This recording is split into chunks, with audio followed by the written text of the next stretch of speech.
Alright, what's up guys? My name is Zach, and today I am driving a 2024 Nissan Sentra SV. Up front is a 2.0 liter inline 4, and down below is a CVT. Now I am super excited to be driving this Sentra because this is a good value vehicle. I know Nissan in the current era sometimes gets bashed on, and there's not no reason for that. Some of their quality isn't amazing, as we'll talk about. The CVT is not super trustworthy, but I think there are good sides to it as well, so we're going to be spending some time today talking about it. But if you would like to submit your own vehicle and have it reviewed here on the channel, you can head on over to my website, zackpradel.com/submit. It's a quick and easy submission form. It takes under a minute to fill out, and I come out to you. And if you'd like to see all my videos weeks or sometimes months in advance, you can head on over to my Patreon for only $5 a month. But let's get back to that 2-liter under the hood. It's a very simple, plain Jane inline 4. It makes 149 horsepower, which isn't shocking anyone. However, the owner says that around town on average, he gets about 35 miles to the gallon, and on road trips doing 80 miles an hour for long periods of time,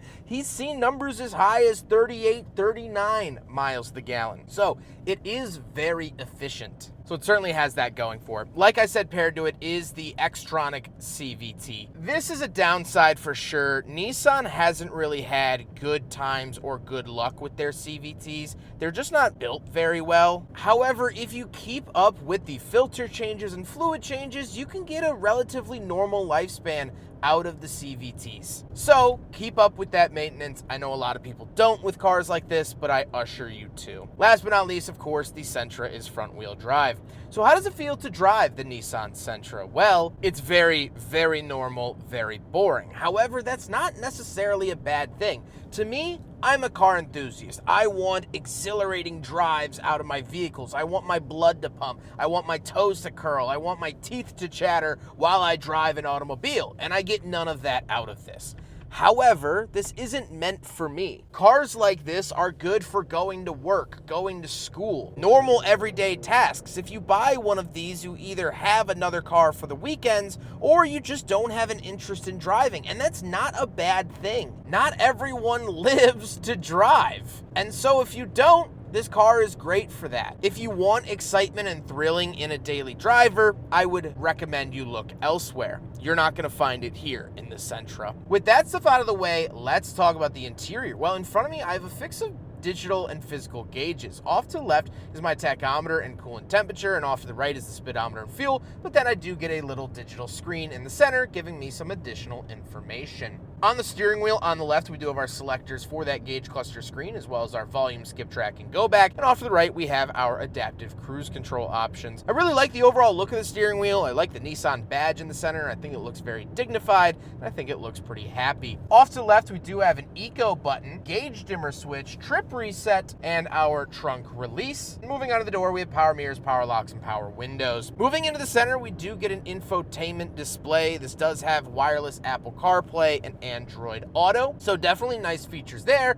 And here is the backup camera in case you were curious. Then we have 3 symmetrical climate vents, a hazard switch, and the climate controls dual zone climate here in the Sentra SV. And I point that out because the Honda Civic Si, one of those more blood pumping, toe curling vehicles, does not have dual zone climate. The Toyota Corolla FX that I recently reviewed, no dual zone climate. So very nice to see that here. Down below, we do have our auto start stop on and off, USB-C, USB-A, aux, and 12-volt outlet, engine start stop button, and the shifter. The shifter is nice, small, and presentable. And off to the right, we do have cup holders. We'll do a big friggin' bottle test. However, as we know, it unfortunately fails.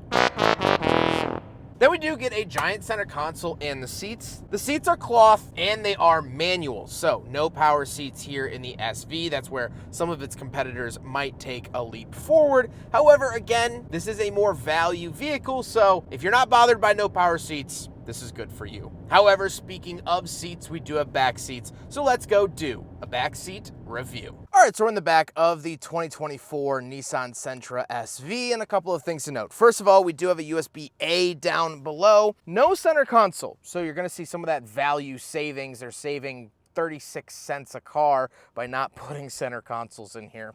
what can you do? That also means that I don't get any cup holders back here. There are some big pockets in the door, but it's not super helpful for cup holding. But I fit back here. I'm 5'11", not a small guy. This is my driving position, and I have plenty of space back here. So really, really nice to see that. Headroom's good. It works. It works. That's the biggest thing. If you have kids, they'll fit back here fine. If you drive around adults, they'll fit back here fine. It works. And that's kind of the running theme of the car. Let's hop into the very back. We'll see if the trunk works, and then we'll talk about the looks. Right around the back of the Nissan Sentra, button here, and we have the trunk. Again, just like the back seat, no frills, no features, no wowing going on back here, no coffee makers, no boom boxes, nothing like that. It is a very simple, straightforward trunk, but it is a very sizable trunk. Very, very large, and we can come down here, pull up the carpeting, and we do get a spare tire as well as a jack. Not always a given now in the current automotive industry. So very, very nice to see all that. That's the trunk of the 24 Sentra. Now we gotta talk about the looks, and I find the Sentra to be pretty handsome. I think it works well. I think it looks good enough. I don't think it's a showstopper. I don't imagine myself printing out a large picture and hanging it up in my design studio, but it works. It's handsome, it's dignified, and it doesn't look as cheap as it is, so I guess I could mark that down in its merit category. However, with all of that being said, let's get on to my final thoughts. What do I think driving the 2024 Nissan Sentra SV? Well, I like this experience overall. I think this car gets bashed on for a lot of reasons, mainly the CVT. And I'll agree, the CVT is not great. I would much prefer a more traditional transmission, a stronger transmission, and this seems to be an Achilles heel of the brand. However, Nissan is starting to move away from CVTs, so that gives me a little bit of hope and allows me to sleep at night. I think for someone that's either not into cars or has other cars and it just needs a simple daily driver that's not going to give them much fuss, I think these are great. People complain to me all the time, Zach, there's no more affordable cars anymore. There's no simple cars out there.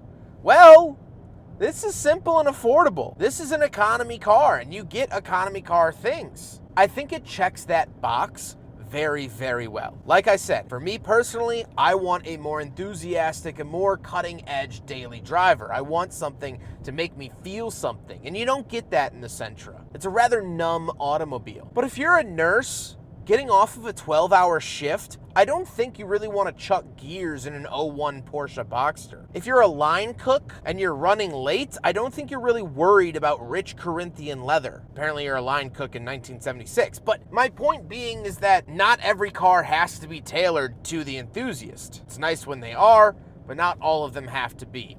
And this is certainly one of those cars. I hope you guys enjoyed the video. Huge thank you to Nevada for letting me borrow his Nissan Sentra. I was excited to get back behind the wheel. It's been a year or so since I've driven one of these. It's always good to update myself and keep myself current with what the kids are into, and Nevada was able to make that happen for me. But I hope you guys enjoyed the video. Don't forget to rate the video, comment on the video, and subscribe if you really liked it.